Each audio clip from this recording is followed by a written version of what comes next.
Assalomu alaykum muhtaram teletomoshabin do'stlar. Shunday qilib Milliy telekanal orqali namoyish etilayotgan Kelin-kuyov teleshousining navbatdagi soni efirda. Endi sizlarni yana guldiroz qasagilar ostida bugungi ko'rsatuvimiz qahramonlarini, ya'ni kelin-kuyovlarni taklif etamiz. Marhamat kelin-kuyovlar.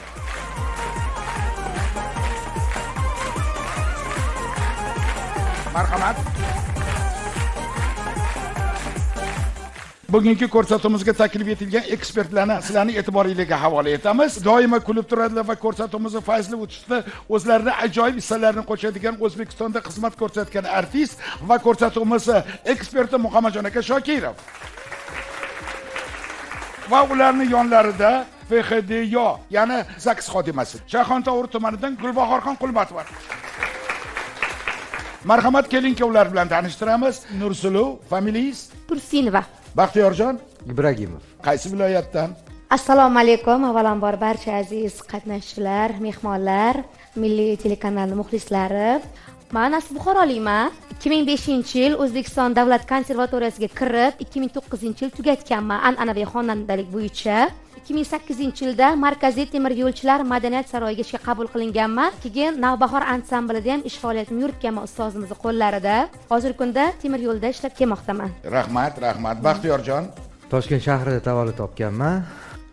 Hozirgi paytda mebel tadbirkor. Juda yaxshi, rahmat, salomat bo'ling. Qani, Muzaffarjon.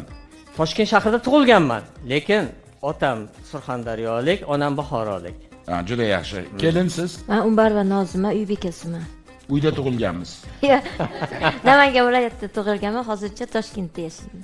Rahmat. Hozircha emas, doimiy yashaysizlar xudo xohlasa. Rahmat. Demak, siz Milliy telekanal orqali namoyish etilayotgan Kelin-kuyov teleshousini tomosha qilyapsiz. Ko'rsatuvimiz Toshkent shahrining markazidagi Zarafshon restoranidan olib borilyapti. Hammalar yaxshi bilasizlar, demak ko'rsatuvimizni an'anaviy savol bilan bularga murojaat qilamiz, chunki an'anaviy savol bo'lgandan keyin buni ekran qarshisida o'tirgan teletomoshabinlarimiz mazza qilib kutib turishadi. Hayotda har bir oilani, har bir kelin-kuyovlarni tanishuvi nihoyatda qiziq bo'lgan va nihoyatda hamma uchun ham qiziqarli. Nursuluxon. Labbay.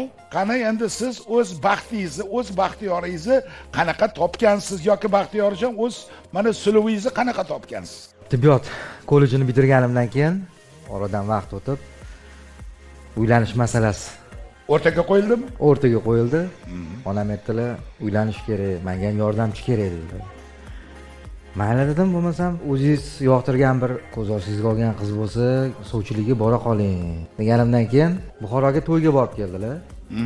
To'yga borib kelganlardan keyin keldilar, xushxabar bilan aytdilar, Baxtiyor dedilar, suluv qizni ko'rdim. Ismi ham o'ziga, jismiga mos, Nursuluv ekan ismi dedilar. Rahmat. Agar sizga ma'qul kelgan bo'lsa, unda sovchilikka boramiz. O'sha kun kelgandan keyin qo'ng'iroqlashib, to'xtab turing, endi qo'ng'iroqlashingiz bularga qo'ng'iroq qilmoqchisiz. Hozir men ogohlantirib qo'yay, to'satdan agar begona yigit bo'ladigan bo'lsa, qizlarning bir shunaqangi odatlari borki, begona nomerlardan olishmaydi, begona raqamlardan. Qani kelin, marhamat Nursulu, nima bo'ldi? Sizga telefon bo'ldi, to'g'rimi? Birinchi men 2005-yil konservatoriyaga o'qishga kirganman, ustoz maqom yo'nalishi bo'yicha 2009 tugatganman. Shu orada el xizmatlariga chiqib turganmiz, xalq xizmatlarida. Buxoroga to'yga borsam, bitta onaxon rosa qaradilar menga, aytdim, nimaga menga bunchalik qarayaptilar deb e'tibor qilmadim unchalik. Uyga keldim. 2015-yil edi, sentyabr oylari edi o'sha kunlar. O'sha ayol sizga qarab turibdimi? Ha, rosa qaraganlar, lekin begona ayol, chunki o'zimizdan aqalarga borganman, tashlab to'yga borganman. To'g'ri o'ylagansiz, namuncha menga qaraydilar deb, o'zi suluv bo'lganingizdan keyin haqiqatan o'zingiz ham Nursulu, o'zingiz ham suluv bo'lgansiz. Berganlar-da, to'g'ri. Xo'p, qani. Bilasiz-ku o'zingiz kelgan. Davom etamiz. Hayron qolganman, aytdim, nimaga menga bunaqa ko'p qarayaptilar deganman. Keyin shu bilan uyga kelganmiz, Toshkentga. Buxorodan Toshkentga kelganman. Keyin 2 kun oradan o'tgan. Telefon bo'lyapti menga, begona nomer xizmatdan uyga kelganman. Keyin ko'tardim. Alo desam, alo dedi o'g'il bola, shunaqa bir chiroyli ovozli bola. Endi qiz bola hayajonda bo'lib ketadi uni albatta. Rahmat. Keyin assalomu alaykum desam, va alaykum assalom dedilar. Siz kimsiz desam, ki men Baxtiyorman dedilar. Men ham Baxtiyorman, hayotdan Baxtiyorman dedim. Keyin xo'p, xizmat nima gap dedim. Endi to'y xizmatlariga yurganimizdan keyin xizmat yuzasidan telefon qilayotgan bo'lsalar kerak deb o'yladim-da. Lekin aytdilarki, men siz bilan ko'rishmoqchiman, gaplashmoqchiman deganlardan keyin shunaqa bir hayajon bosdi meni. Nimagadir kimdir mencha nomerimni bergan bo'lsa kerak-ku deb xayolimdan o'tdi. Keyin mayli gaplashamiz, ko'rishamiz dedim. keyin qachon vaqtingiz bor dedilar. Sizni qachon vaqtingiz bor? Meni ham o'sha payt vaqtim bor dedim. Aha. Keyin ertaga ko'rishamiz dedilar. Lekin ertaga telefon qilmadilar. Shu bilan bir oydan keyin telefon olganlar. Rosa kutganman telefonlarini. Yo, to'xtab turing. Hozir mana telefonlarni kutib turavering. Hali men bular bilan gaplashgandan keyin boboda imkoniyat bo'ladigan bo'lsa, meni gapimdan kelib chiqqan holatda boboda bular qo'ng'iroq qilish mumkin. Nimaga bir oy telefon qilmadingiz? Endi bir oy deb ayol kishilarni bir oyi o'zi erkak kishini 2-3 kuni bo'ladi-da. Yaxshi. Bo'ldi, xo'p bo'ladi. Qani davom eting. Yo'q, keyin men o'zim telefon qilganman. Men telefon qilmadiklar deb telefon qilganman, to'g'risi. Keyin shunaqa gaplashganmiz. Siz ko'rishmoqchi edingiz, meni vaqtim bor deganman. Agar vaqt bo'lsa, mayli ko'rishaveramiz deganman. Siz qayerda turasiz deganlar. Men Qoraqamishda turaman deganman. O'zingiz chi desam, Quyliq tomonda turaman deganlar. Qayer qulay deb men so'raganman bulardan. Ul kuyov bo'lgan ekansiz deb bu tomonlama. Yo'q, endi bular ko'p chiqmagan ekanlar-da. Endi men el xizmat yuraman, hamma yoqlarda bilaman-da, to'g'risi. Keyin bizga qat qulay, ganga qulay deb gangaga borganmiz ikkalamiz. Shundoq qarasam, kojinni kurtkalarda shunaqa bir kelishgan yigit turibdi. Xo'yna-xo'shi bola bo'lsa kerak, chunki xayolimdagi inson o'sha inson bo'lganda, qarab shu inson bo'lsalar kerak deb keyin borib, assalomu alaykum desam, va alaykum assalom deb keyin ko'rishganmiz. O'sha yerda 2015-yil oktyabr oyida birinchi ko'rishganimiz. Oktyabr oyida. 2015-yil. Mana kelin-kuyov ko'rsatuvda kuyov bilan kelin yarim gapirish kerak bo'ladi-da. Ko'rsatuvda boshlangandan buyon siz hozir bunaqa boradigan bo'lsa, o'zingiz uylanib qo'ya qolasiz, to'yni qilish kerak-da. Qani kuyovim gapirsiz. Baxtiyorjon, siz baxtiyorsiz-ku. Endi baxtiyor bo'lganim bilan men bilmaganman bitada xo'p deyishlarini. Yasha, rahmat. Xo'p. Kelganlar uzoqdan. Menga birinchi bo'lib sochlarini turmaylari yoqqan. Jingala endi hamma shapkada salgina sovuqroq, shu bilan nurli bo'lib kirib kelyaptilar. Aytdim, xoyna-xoy shu bo'lsalar kerak. Tezroq taksi to'xtatib ketib kerak. Yaxshi. Shu bilan uchrashdik, ko'rishdik. Endi o'zaro savol-javoblar bo'ldi. Mayli, savolga o'tmay turingda, kelin bu yog'ini davom ettiring. Sizda zo'r chiqar ekan. Nima bo'ldi o'rtalarda? Qanaqa gap so'zlar bo'ldi? Ko'rishganimizdan keyin o'tirdik, lekin o'sha yerda men ko'p gapirganman-da. Yo, sezilib turibdi o'zi. O'zi ko'p gapirganman. Qayerda ishlaysiz, nima qilasiz? Ko'p savollar berganman. Savollar berganimda bular hattoki javob ham bera olmay qolganlar. Juda ko'p gapirar ekansiz, yaxshi qiz ekansiz, rosa ko'p gapirar ekansiz deganlar. Xo'sh, keyin nima o'rtalarda qanaqadir gap bo'ldimi yana? O'rtamizda mehr uyg'ondi, qanaqadir bir xayolimizda bir menga lekin shunaqa bo'ldi-da, shu inson meni insonim bo'ladi, xudo xolasa deganman. Xullas kalon bitta gap aytganlar, seni sansirasam bo'ladimi deganlar birinchi ko'rishganlarida. Keyin aytganmanki, mayli, meni sansiraver deganman. Voy rost. O'zim keyin gapirganimdan xusholat o'tib ketganman. Oramiz chunki 4 yosh farq qiladi. Bo'ldi, menimcha ma'qul bo'ldi. Bir-biringizga ma'qul bo'ldinglar shekilli. Endi to'yni qilinglar. To'y qachon bo'ldi? Bu kim bu? Bizni mevamiz. Mayli, olib oling. Kutilmagan holatda kel. Olib oling. Bu siznikimi o'zi shu? Meniki. Bizga o'xshayapti shekilli. Xo'sh. Xullas kalon 2016-yilda keyin Zaksga Gulbahor opam o'zlari o'tkazganlar bizani. Aprel oyiga borib Zaksga anaqa berganmiz. Baxtli oila deb bizani e'lon qilganlar. 2016-yilda 27-aprelda Buxoroda to'y bo'lgan, 1-mayda Toshkentda to'y qilib berganlar. Yashaylar. Kuyov siz ham ayting, siz ham to'yni qilib bo'ldi-ku. Kelin. Qachon bo'ldi to'y? Haqiqatan to'g'rimi? To'g'ri. Bo'ldi. Men bitta narsadan xursandman. Kutilmagan holatda hozir men eshitdimmi? Qarang, mana Gulbahorxon bugun ko'rsatuvimizga ekspert tariqasida taklif etilgan bo'lsalar, qarang mana taqdirda. Bugun mana siz baxtiyor kelin-kuyovlarni ko'rib turib, o'zlari mana zaksdan o'tkazgan ekanlar. Men juda ham xursandman. Baxtli oilaga sababchi inson bo'lganlar Gulbahor opa. Rahmat.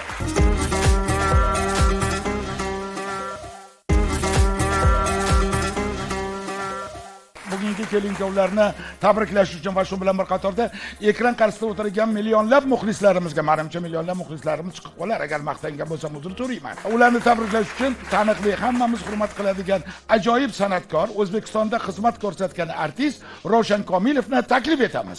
Marhamat. Ravshanjon, avvalambor assalomu alaykum. Ko'rsatuvimizda ko'p bor o'zingiz qo'shiqlaringizni ijro etgansiz. Hozir qanaqa qo'shiq ijro etib bermoqchisiz? Avvalambor assalomu alaykum hurmatli yurtdoshlar, hurmatli kelin-kuyovlar. Soat aka bizning ustozimiz bo'ladilar. Bolalikdan ko'rsatuvlarni kuzatib boramiz. Bu ko'rsatuv o'ziga yarasha muxlislarga ega qolaversa, hammamiz niyatimiz har bir inson niyat qiladiki, farzand ko'rgandan keyin qizimni yaxshi joyga uzatay, yaxshi joydan kelin qilay deydi. Ilohiy mana shunaqa ko'rsatuvlar gullab yashayversin, yoshlar baxtli saodatli bo'lsin, yaxshi farzandlar bersin, qizmi, o'g'ilmi. Tug'ilganda biz san'atkorlar xizmatida bo'laylik. Qiz tug'ilsa, qizlar haqida qo'shig'imiz, o'g'il tug'ilsa to'y bola. Ha, yasha. Rahmat. Ko'rsatuv nomi bilan kelin kuyov bo'lgani uchun kelin kuyov nomiga qo'shig'imni ijro etgan. Marhamat. Rahmat. Mazza qilib eshitamiz. Soat ekan endi remix vedущийларdan boshlovchilarning ichida biz ustozni bilaman, sizni qolaversa iloji bo'lganida men bir hafta 10 kun 20 kun yoningizda yursam men ham tez gapirishni o'rganib olgan bo'lardim. Yo, tez gapirishni o'rganishingiz mumkin, lekin qo'shiqlaringiz tez bo'lib ketsa 1 daqiqada tugaydi-da. Rahmat. Ustozning og'iz gaplari bor ekan. Yaxshi boshlab qoldinglar-da, yaxshi yo'lda. Aha. Haqiqatan Sohajonni mana shu ko'rsatuvlarni birinchidan tortib mana hozirgacha bizning e'tiborimizdan chetda qolgani yo'q. Sohajon meni do'stim, birgalashib televizorlarda ko'p birgalashib qo'shiqlar aytganmiz. Lekin elimizga tanitgani bularni shu tez gapirishlari. Tez gapir, yana adashmasdan so'zga ulab ketadi. Endi Ravshanjon shu temani yaxshi boshlab qoldi shu mavzunda. Xo'p. Endi hozir sizga bitta surprizim bor. Yo'q-e? Bu kelin kuyov shouda Hindistonni ham yaxshi ko'rishadi aka. Yo'q-e? Shuning uchun Hindistondan bittasini chaqirganman. O'sha qo'shiqlarni tez qilib aytib beradi, sizga o'xshagan. Sizni shogirdingiz ham bo'laveradi. Gulnozaxon Karimova, bu yoqqa keling. Ha, gapiradilarmi? Hozir mana o'zingiz. Qoyili. O'sha sizni aytgan so'zlaringiz hozir tez gapirdingiz-ku. Shularni hindchasiga hozir qo'shiq qilib aytib beradi hozir. O'zingiz eshiting. Xo'p, qanaqa? Agarchi mabodo men juda xursand bo'laman. Haqiqatan Hindistonda bizani ko'rsatuvlarimizni ko'radigan bo'lsa, mana shu tariqa tez gapirish imkoniyatiga ega bo'ladigan bo'lsa, gapiradigan bo'lsangiz, rosa xursand bo'laman. O'zim to'xtamaguncha to'xtatmang ustoz. Xo'p bo'ladi, xo'p. Ko'zimga qaramang. Xo'p. Hey!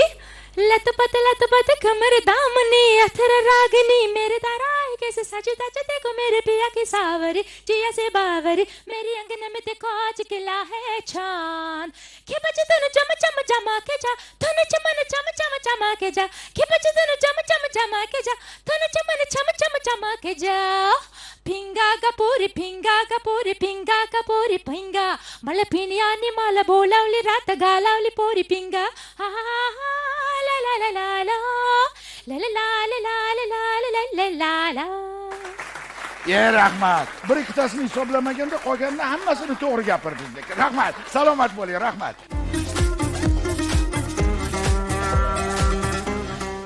Demak, endi biz mana nihoyat ikkinchi kelinkovlarimizga keldik. Qani, endi Muzaffarjon, bir-birlarini qanaqa topgansizlar? Avvalambor assalomu alaykum. Ko'rsatuvga taklif qilganingizdan boshim ko'p ketdi. Endi biz tanishuvimiz shunday bo'lganki, Toshkent davlat Dorilfununi Rus filologiyasi fakultetini bitirganimdan keyin Sirli olam jurnalida ishlab yurardim.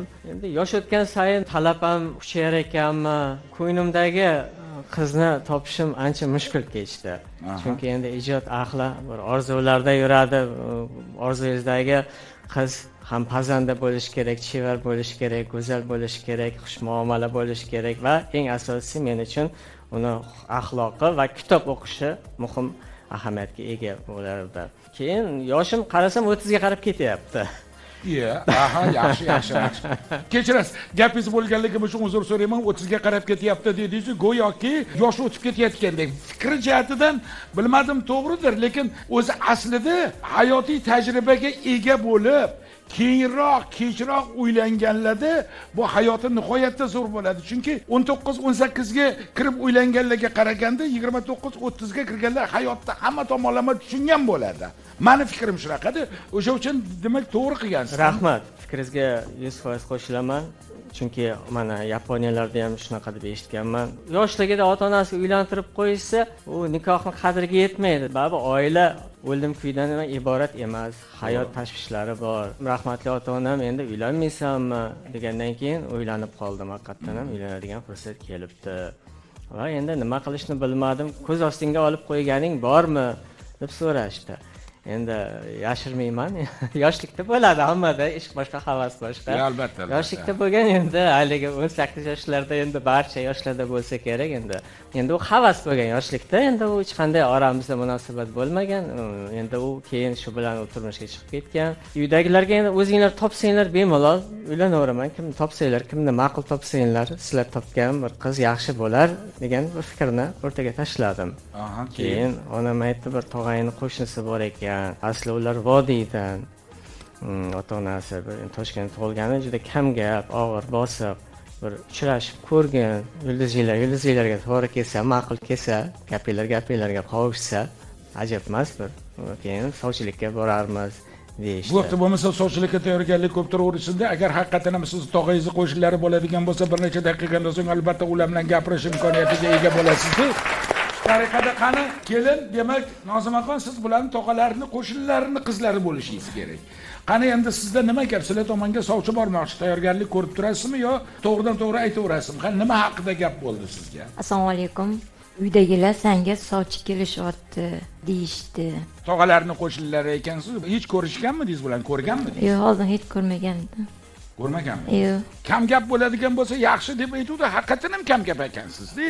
Qolganini o'zlari gapira qolsin. Qolgan, ha, bo'ldi. Qani marhamat. Rahmatli otalari bir oldin men bilan bir ko'rishsin, gaplashsin degan ekanlar, otalari bilan muloqot qildik. Otalari endi nima ish qilasan, ikkita uchta savollar bergandan keyin rozilik bildirdilar qizlari bilan ko'rishishimizga. Baribir endi uyida gaplashish noqulay. Ota-onasini oldida savol berib, bemalol gaplasha olmaysiz. Men aytdim, agar ijozat bersangizlar biror joyga borib bir gaplashib yana olib kelib qo'yaman dedim. Ota-onasi ijozat berishgandan keyin savollar berdim. Qanaqa kitoblarga qiziqishini, maktabda qanday o'qiganini, kitoblarga qiziqmas ekan bilishimcha, lekin dunyo qarashi, kam gapligi, og'ir bosiqligi, tortinchoqligi, lekin shunda ham endi ba'zi birlar o'zini kam gap ko'rsatadi, ammo aslida keyin fe'li ma'lum bo'ladi. To'ydan keyin. Hop. Shuning uchun so'rab surishtirsam, yo'q, o'zi juda kam gap, haqiqatan ham tortinchoq degandan keyin uydagilarga aytdim. Mayli, menga yoqdi. Muomalasi ham yaxshi. Bemalol sovchilikka o'zi hammasi yaxshi, bitta narsaga hayron bo'lib turibman. Endi bilmadim, to'g'ri qilgandirsiz. Savol javoblar berdim. Maktabda qanaqa o'qigansiz, u debsiz. Shu bitta kundaligini so'ramaganingiz qoldi. O'zi. Xo'sh, keyin nima bo'ldi? Mendan so'rayapsizmi? Mayli, kelin. Kam gap dedingiz, shuning uchun men gapirib turolmayapman. Kelin, aytadigan gapingiz bo'lsa ayting. Keyin ekranda ko'rib turganingizdan keyin gapirmas. Bo'ldi, zo'rga gapiring. Boshlavordingiz shekilli. Keyin u bola ular bilan ko'rishganimizdan keyin uydagilar so'rashdi. Xo'sh, bola ma'qul bo'ldimi senga deyishganida, bo'ladi. Samimiy, to'g'ri so'z ekanlar. Tag'in ham o'zingizlar bilasizlar deb o'zlariga havola qilib qo'ydim. Ana endi jim o'tirsangiz bo'ladi. Bo'ldi. Rahmat. Zo'r. Nima bo'ldi bu yoqda, to'ymi endi? Shundan keyin uydagilarimiz sovchilikka borishdi. To'y bo'ldi 2004-yili 2-oktyabr, mana yaqinda ro'pparasi 17 yil bo'libdi to'yimizga. Mana o'g'limiz ham 16 ga kirib qoldi kattasi. Kattasi Ma'ruf, bobosi ismlarini qo'ygan. Kenjamiz Mirzo Muhammad, bobosining ismini qo'yganmiz. O'g'lim bor. Juda yaxshi, rahmat. Juda e'tiborli ekan, rahmat. Mana hozir eng baxtli kelin-kuyovlardan bittasizlar, to'g'rimi? Muhtaram do'stlar, ko'rsatuvimiz davom etadi. Demak, siz kelin-kuyov teleshowsini tomosha qilyapsiz. Milliy telekanal orqali namoyish etilayotgan. Demak, yana bir bor eslatib o'tamiz. Bu ko'rsatuvimiz Zarafshon restoranidan olib borilyapti. Endi kelin-kuyovlarni va shu bilan bir qatorda ekran qarshisida o'tirgan teletomoshabinlarni tabriklash uchun siz uchun mashhur san'atkor, hammamiz yaxshi ko'radigan, ayniqsa meni o'zim ham juda hurmat qilaman, O'zbekistonda xizmat ko'rsatgan artist Samandar Hamroqulovni taklif etamiz. Keling. Assalomu alaykum. Hurmatli. Samandarjon, assalomu alaykum. Assalomu alaykum. Samandarjon. Siz qo'shiq aytishdan oldin bitta narsani aytay. Milliy telekanal orqali bizning ko'rsatuvimiz boshlanishida, birinchi ko'rsatuvimizda Avaz Oxun bilan birgalikda chiqqansiz-da. O'sha mana ajoyib ko'rsatuvimizni zo'r boshlab bergan edingiz, mana hozirgacha davom etib turibdi.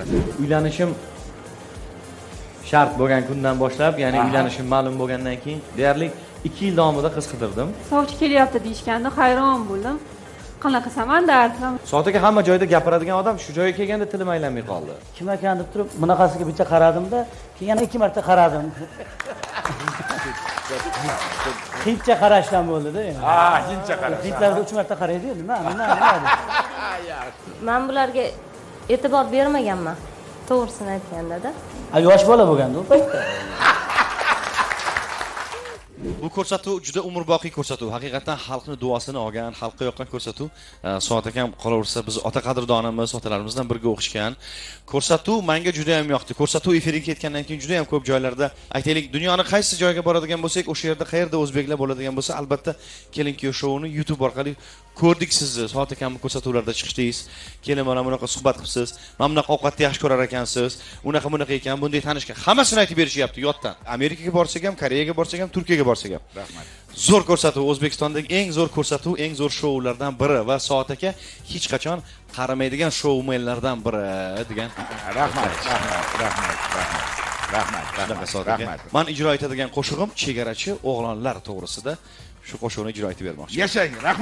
Rahmat. Chegarachi o'g'lonlarimiz omon bo'lishsin.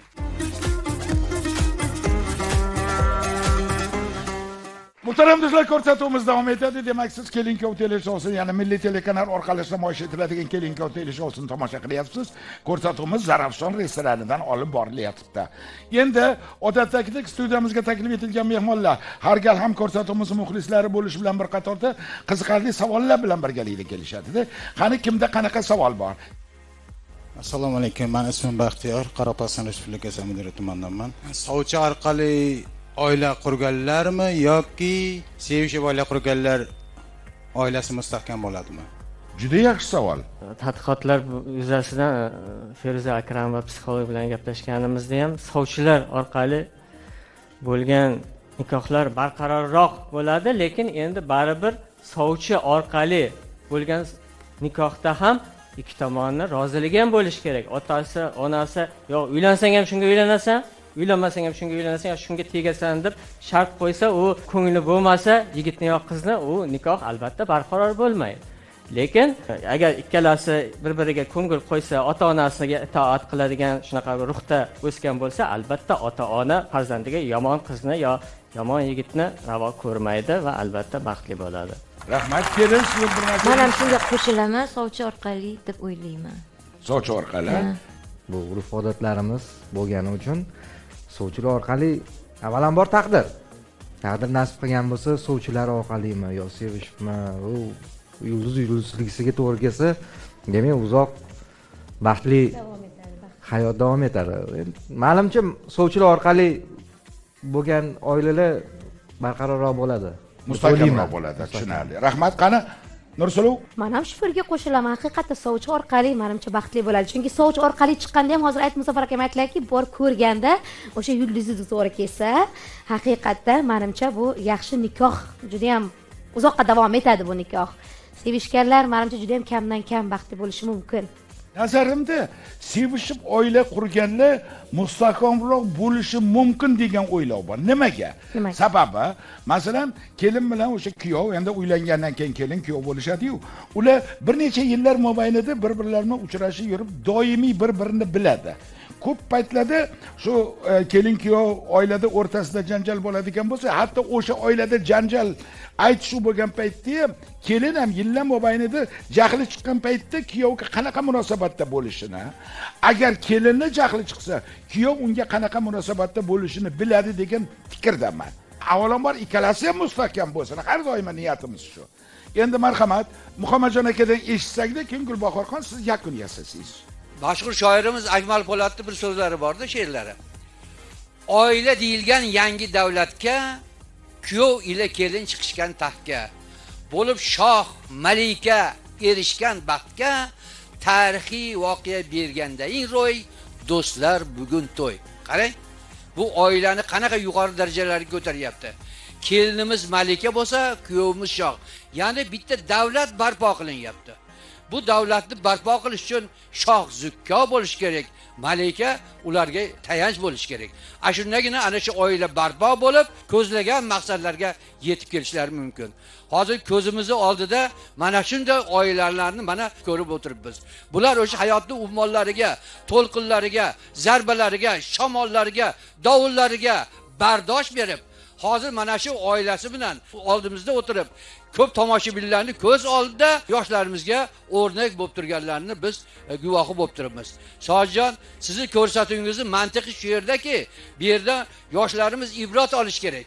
Ibrat olib, biz ham mana shunday go'zallikka, shunday oilalarga, shunday baxtga muyassar bo'lamiz degan umid bilan hayotda o'z qadamlarini tashlash kerak. Yana 100 yilgacha Soatjon mana shu ko'rsatuvni olib borishni sizdan men o'zi shaxsan iltimos qilaman. Rahmat, rahmat. Salomat bo'ling, qani Gulbahorxon. FHD yo'q, ZAKS xotimasi. Avvalambor assalomu alaykum. Ushbu ko'rsatuvga kelgan ishtirokchilar, hozir ko'rib o'tirib yana mana shu ikki juft kelin kuyovimizga to'rtaloga juda ham havas ko'zi bilan qaradim. Eng avvalo oila deganda bu oilani mustahkamligini ota-ona bolalikdan tarbiyalab yetkaza bilish kerak deb o'ylayman. Sababi biza oila qurdikmi, u bir kunlik emas. Bir umr o'sha rishtalari bilan umrini oxirgi nafasigacha birga yashaydigan oila hisoblanadi. Endi ming achinarli holat bugungi kunda hozir aytib o'tganingizdek yosh kelin kuyovlar nikohdan o'tgandan keyin deyarli bu oilani to'g'ri tushunib yetmasdan ajralishlar holati mana shu sababli ko'payib ketdi. Endi bizani sohaga keladigan bo'lsak, bejizga fuqarolik holati deyilmaydi. Fuqarolik holati deganda biza har bir holatdan kelib chiqib aytishimiz mumkin. Menda bir necha yillar oldin bitta holat bo'lgan, shuni misol tariqasida aytaman. Endi o'sha kuyovimiz hozir endi katta yigit bo'lgandir. Shunday holat bo'lganki, qonuniy nikohlardan o'tgan. Nikohdan o'tish uchun haqiqatan bir oy ariza berishadi, tibbiy ko'riklardan o'tishadi. Nikohdan o'tib ketishdi. Oradan bir necha kun o'tgandan keyin yigitimiz kelib, "Opa, bir narsani men sizga aytay" dedi.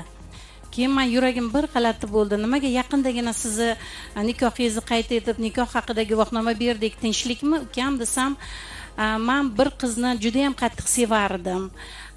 Onam suvchilikka borib, "Yo'q, u qiz senga to'g'ri kelmaydi" deb meni boshqa qizga uylantirishdi. Lekin men u bilan hali hayot qurganim yo'q. Lekin to'yim bu bo'ldi. Men u qizga to'g'ri tushuntirdim. Seni yo'ling ochiq, yuzing yoriq.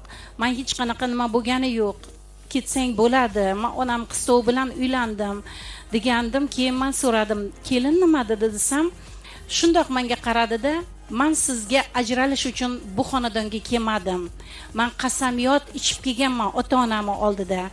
Men shu xonadonga keldimmi, siz men bilan yashaysizmi, yashamaysizmi, men bu xonadondan chiqib ketmayman" deb ikkalamiz salgina ko'z yosh qilib juda qattiq siqilganman o'sha paytlar. Yana oradan necha oylar o'tib u yigit menga keldi, "Opa, men sizga bitta gap aytmoqchiman." "Nima bo'ldi?" desam, oradan bir 4 oy 5 oy o'tdi. Keldida, "Men adashibman. Uzoqdagi bir insonni o'ylab yonimdagi farishtani yo'qotib qo'yishimga ozgina qoldi." "Nima bo'ldi yana?" desam, "Har kuni ishga ketishimga nonushta tayyorlaydi. Kechga kelishimga meni kutib oladi. Ota-onam bilan juda chiroyli munosabatda. Menga bo'lgan munosabati umuman o'zgarmadi. Menda" dedi, "haqiqiy sevgi paydo bo'ldi. Haqiqiy yuragim nima bo'ldi?" deb turib, oradan keyin yana bir 12 oylar o'tdimi, 1 yildan o'tib tug'ilganlik haqidagi guvohnomaga kelganda yana bir meni aytdingizmi, meni soham shunaqa qiziqarli sohaki, har bir holatni ko'rasiz. Juda ham qattiq xursand bo'lganman. O'shaning uchun demoqchimanki, eng asosiy oilaviy tarbiya. Oilada qanaqa chiroyli biz farzandlarimizga bersak, chiroyli tarbiyani, oila muqaddas ekanligini, bir umrlik rishta ekanligini, bu oila hech qachon buzilmaydi. Shuning uchun men bu yoshlarimizga ham juda ham katta baxt tilayman. Ilohim farzandinglarni rohatini ko'rib yurish nasib etsin. Siz ham har doim shunaqa yosh kelin kuyov shusini to'xtatmasdan olib boravering. Rahmat. Rahmat. Gulbahorxon, rahmat sizga. Hozir mazza qilib eshitdik deb va shu tariqada siz orqali Davlat xizmatlari agentligining rahbariyatiga, ayniqsa Oybekjonga o'z minnatdorchiligimizni izhor etamiz. Har gal mana sizga imkoniyat berib, ajoyib fikrlar bilan ko'rsatuvimizni boyityapsiz va shu bilan bir qatorda hozirgi voqea shu qadar ta'sirliki, uni guvoh tariqasida qarang. Mana bugun siz ham bularni kelishini bilmagansiz, bular ham sizni kelishingizni bilmagan. Lekin zo'r gapni gapirdim. Ko'rib xursand bo'ldim. Mana o'sha paytda ZAKSdan o'tkazib bizga oq niyatla bildiruvdinglar debdi. Rahmat, juda xursandman. Yana bir narsa qolib ketibdi. Hop. Nursuluvxon, Men filarmoniyada Navbahor ansamblida muzika rahbari bo'lganda bular menga ishga kelganlar. Ovozlarini o'zim ko'rib, o'zim ishga qabul qilganman. Ansamblda juda o'zini joyida ishlarlar. Vaqtida ishga kelib, vaqtida ketib, o'zlarini ovozlari bilan ko'pchiliklarni mahliyo qilishlarigacha yetib bordilar. Shuning uchun hozir vaqtdan foydalanib, ikki og'iz shu g'ing'ilab bersin. Sozimizni qo'llarida ancha ishlagan ma'murlar uzoq bo'lsin. Gul tagidan gul o'sadi shoxchalab, mani yorim gaplashmaydi o'tkalab. Ey gul tagidan gul o'sadi shoxchalab, mani yorim gaplashmaydi o'tkalab. Gaplashmasa gaplashmasin o'tkalab, o'zim borib gaplashaman erkalab. Gaplashmasa gaplashmasin o'tkalab, o'zim borib gaplashaman erkalab. O'zi bilsa bilsin, o'ziga bilmasin, g'animlari sevishimni aslo bilmasin. O'zi bilsa bilsin, o'ziga bilmasin, sevishimni g'animlar aslo sezmasin. Oferin, tasanna, sallana, a'lo. 3 ta undov belgisi ham. Rahmat. Zo'r. Ovozingizga baraka bersin. Demak, muhtaram do'stlar, ko'rsatuvimiz davom etadi. Endi sizlarning xususiyatingizdan, xarakteringizdan kelib chiqqan holatda boshqacha bitta so'z o'yini qilamiz hozir. So'z o'yini. Hozir men xolagan tomoshabinni oldiga boraman. Ulardan bitta gap so'rayman, nima deyishini bilmayman. O'sha nima bilan tugagan bo'lsa, keyin sizlar so'z to'sib ketasizlar. Tushunarlimi? Nursulov, Baxtiyorjon. Lekin hazil tariqasida bo'lsa, juda ham zo'r bo'ladi. So'z o'yini bu-da. Qanaqa chiqadi? Tayyormisizlar? Qani, nima deyishingiz mumkin? Nima ham derdim? Xo'p, qani. Yaxshi. Siz nima dey? Va, ular nima ham derdim dedi. Voy, o'ylaydiganingiz uchun mayli o'lmay qo'ying-da, sizdan boshlay qo'yamiz-da. Nima dey? Ye bo'ldi. Qani 10 soniya vaqt. Ye. Yirtiq kiyimni tikmayman. Yirtiq kiyimni tikmayman. Qarsaylarni olqishlab beringlar. Yirtiq kiyimni tikmayman. Ne? Vaqt. Nima dedingiz? Quloqim sal og'irroq. Nima dedingiz? Quloqim sal og'irroq. Demak, Qulog'ingiz necha kilo? Yaxshi. Qulog'ingiz necha kilo? Og'zingizga sal qarab gapiring. Zo'r. Og'zingizga qarab gapiring. Gapirishgandek bo'ldim, tushunmadim. Indamay turib gapirishgandek bo'ldimi? Quloqmi o'zi bu? Quloqmi o'zi u? Uyati. Uyati. Eshagimga suv bermayman. Eshagimga suv bermayman. Eshagim bormi uyda? Bo'pti, domda turasiz shekilli. Bo'pti. Suv bermayman. Nega ekan? Nima eshak suv ichsa? Ichmasa. Eshak suv ichmasa o'lib qoladimi? Nima? Eshak suv ichmasa o'lib qoladimi? Ishtixondan ishton sotib oldim. Ishtixondan ishton sotib oldim. Men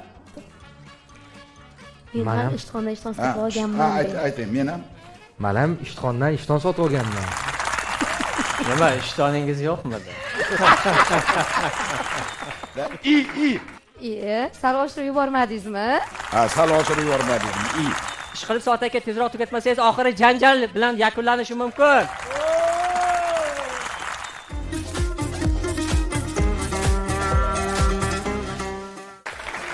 Muhtaram do'stlar, demak, Milliy telekanal orqali namoyish etilayotgan kelin-kuyov teleshousining nihoyasiga yetib qoldi. Yana bir bor eslatib o'tamiz, ko'rsatuvimiz Toshkent shahri markazidagi Zarafshon restoranidan olib borildi. Endi esa bizning Milliy telekanalimiz kelinlarga o'zlarining ajoyib guldastalarini tayyorlab qo'yishgan. Hozir ko'rsatuvimizni xodimalaridan mana Saodatxon birga ishlaymiz, ajoyib gullarni kelinlarimizga beradilar. Rahmat Saodatxon. Rahmat. Salomat bo'linglar. Rahmat. Demak, shunday qilib endi xayrlasak bo'ladi. Milliy telekanal orqali namoyish etilayotgan kelin-kuyov teleshousining bugungi soni nihoyasiga yetdi. Ko'rsatuvimizda ishtirok etgan kelin-kuyovlarga o'z minnatdorchiligimizni izhor etamiz. Yana efirda uchrashguncha xayr, salomat bo'linglar. Rahmat. ustozlar, murabbiylar kuni o'tib ketgan bo'lsa ham tabriklayman, umringiz uzoq bo'lsin. Juda ham xursandman. Shuning uchun Arsumas sovg'amizni qabul qilib olasiz keling-ku ular nomidan. Rahmat. Ana u kuni soatga soat sovg'a qilishdi. Men rejissyorlardan, texnik operatorlarimizdan so'ray. Nima qiling, Irodaxon rejissyor, nima qiling, olaveraymi? Rahmat. Salomat bo'ling. Rahmat, ustoz, rahmat. Salomat bo'linglar. Rahmat. Bo'ldi, endi ketinglar.